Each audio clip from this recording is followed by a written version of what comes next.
moi, Clauzonne, c'est le souvenir d'une promenade quand j'avais 8 ans. Et à l'époque, ce qui est une ruine maintenant, était une ferme habitée. Quand je suis à Clauzonne, je ressens vraiment une sérénité que je ressens rarement. Ce paysage qui est extrêmement reposant, et je comprends que les gens soient venus dans ces lieux pour méditer déjà, pour travailler aussi, mais surtout pour élever leur esprit, je pense.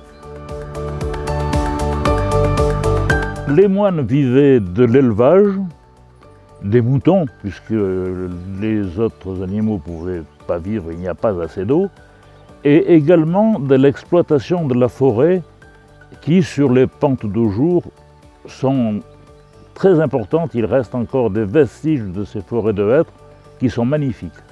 Quand les moines sont arrivés ici, ils cherchaient bien sûr des pâturages, ils cherchaient un endroit aussi qui était sur un trajet qui puisse permettre aux troupeaux d'aller d'une abbaye à l'autre. Le parcours de Boscodon à Clauzonne est tout à fait tracé.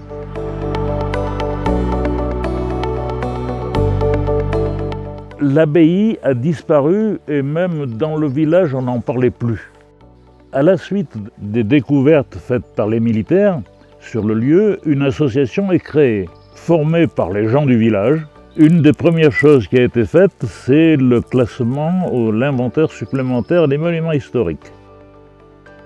C'était très impressionnant de redécouvrir ce qui avait été sur place, parce qu'il y a eu des sondages de fait, des trouvailles de fait, mais une découverte qui nous a tous suffoqués, c'est dans l'angle du chœur, au niveau des fondations, et au fond une dalle qui a été soulevée, et sous cette dalle, un ossuaire, avec divers ossements, et en particulier 5 ou 6 crânes, qui étaient sans doute les premiers moines qui avaient construit cette abbaye.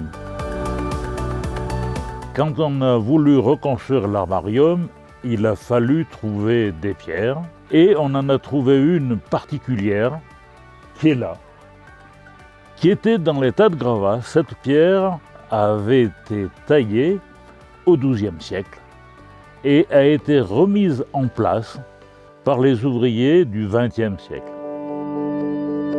Pratiquement tous les travaux qui ont été faits sur l'abbaye ont été réalisés par des chantiers internationaux.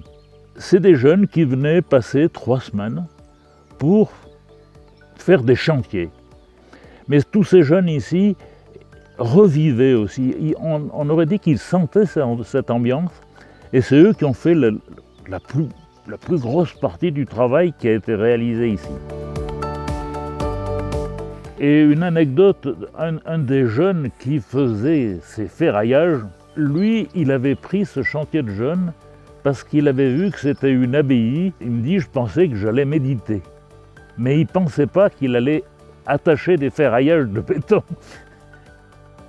Et vous voyez, il y a des tas d'anecdotes comme ça avec ces chantiers de jeunes qui sont inoubliables. Clauzonne est un lieu magique pour moi. C'est ce calme.